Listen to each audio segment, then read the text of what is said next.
নোয়াখালীর সেই বিখ্যাত খোলাজা পিঠা, যার স্বাদ একবার খেলে ভোলা যায় না। আসসালামু আলাইকুম প্রিয় দর্শক, চলে এসেছি নতুন আরেকটি রেসিপি নিয়ে। আমার আজকের রেসিপি নোয়াখালীর বিখ্যাত খোলাজা অথবা খোলা জালি পিঠা।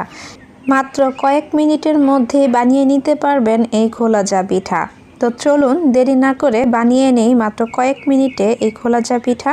তো এর জন্য প্রথমে আমি একটি বোল নিয়েছি, তার মধ্যে দিয়ে দিচ্ছি 2 কাপ শুকনো চালের গুঁড়ি। আপনাদের কাছে যদি শুকনো চালের গুঁড়ি না থাকে, ভেজা চালের গুঁড়ি দিয়েও কিন্তু এই পিঠাটা খুব সুন্দরভাবে হয়ে যাবে। তো দিয়ে দিচ্ছি পরিমাণ মতো লবণ আর দিয়ে দিচ্ছি কুসুম গরম পানি। তো এখানে কিন্তু হালকা কুসুম গরম পানি দিতে হবে, একেবারে গরম পানি কিন্তু দিলে হবে না। তো আমি অল্প পরিমাণে পানি দিয়ে প্রথমে আগে ব্যাটার তৈরি করার জন্য চেষ্টা করছি, আর এর মধ্যেই দিয়ে দিতে হবে ডিম। এখানে আমি 3টা ডিম নিয়েছি। আমি যে পরিমাণ পিঠা বানাবো তার জন্য চাইলে আপনারা এর চেয়ে বেশি পরিমাণ ডিম দিয়েও কিন্তু ব্যাটারটাকে তৈরি করে নিতে পারেন। আর ডিমের উপর নির্ভর করে আপনাকে পানিটা অ্যাড করে দিতে হবে। তো আমি কিন্তু ডিম আর পানির সংমিশ্রণে এই ব্যাটারটাকে তৈরি করেছি। তো তৈরি করতে করতে যখন মনে হবে যে এখনও পর্যন্ত কিছুটা ঘন আছে, সে পর্যায়ে আরও কিছু পরিমাণ পানি দিয়ে তারপর এটাকে গুলিয়ে নিতে হবে। আমি আগেই পারতাম দিয়ে দিতে, আপনাদেরকে দেখানোর জন্য আমি পানিটা পরে দিয়েছি। তো পানিটাকে দিয়ে আমি আবারও এটাকে একটা ব্যাটারের জন্য তৈরি করে নিয়েছি। তো দেখতেই পাচ্ছেন এখন একটা পারফেক্ট মিশ্রণ কিন্তু তৈরি হয়েছে।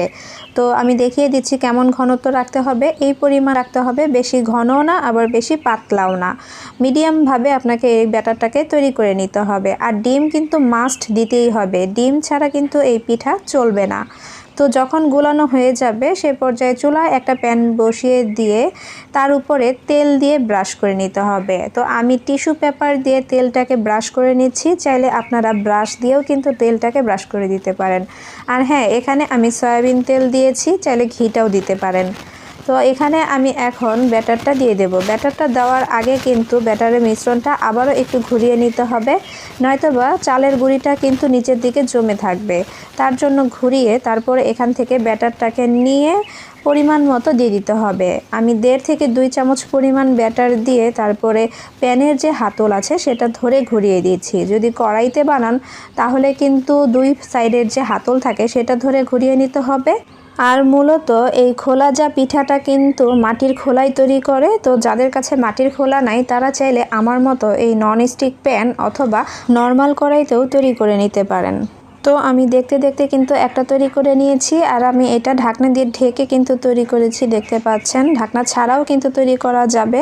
তো দেখতেই পাচ্ছেন পিঠাটার মধ্যে কিন্তু অসংখ্য জালি তৈরি হয়েছে, আর এটা ডিম দেওয়ার কারণেই মূলত হয় এরকম ছিদ্র। তো এটা তো তৈরি হয়ে গেল। এখন আমি আপনাদেরকে তৈরি করে দেখাবো ঢাকনা ছাড়া কিভাবে তৈরি করবেন।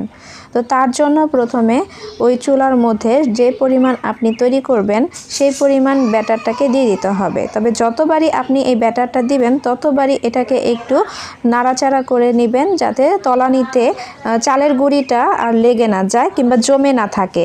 দিয়ে এটাকে ঘুরিয়ে দিয়ে তারপর চুলার আঁচ লো টু মিডিয়ামের মাঝামাঝি রেখে 1 থেকে 2 মিনিট এটাকে রান্না করে নেবেন। কোনো ঢাকনা দেওয়ার প্রয়োজন নেই, চাইলে ঢাকনা দিতে পারেন, আবার চাইলে স্কিপও করতে পারেন। তো ঢাকনা ছাড়াও কিন্তু এটা তৈরি হয়ে যাবে। দেখতে পাচ্ছেন উপর থেকে কিন্তু এটা আস্তে আস্তে হয়ে যাচ্ছে, আর নিচের অংশ তো হবেই। আর এটা কিন্তু অনেক সুন্দর জালি হয়েছে, দেখতে পাচ্ছেন অসংখ্য জালি সৃষ্টি হয়েছে এই পিঠাটার মধ্যে। একটু খেয়াল করলেই বুঝতে পারবেন।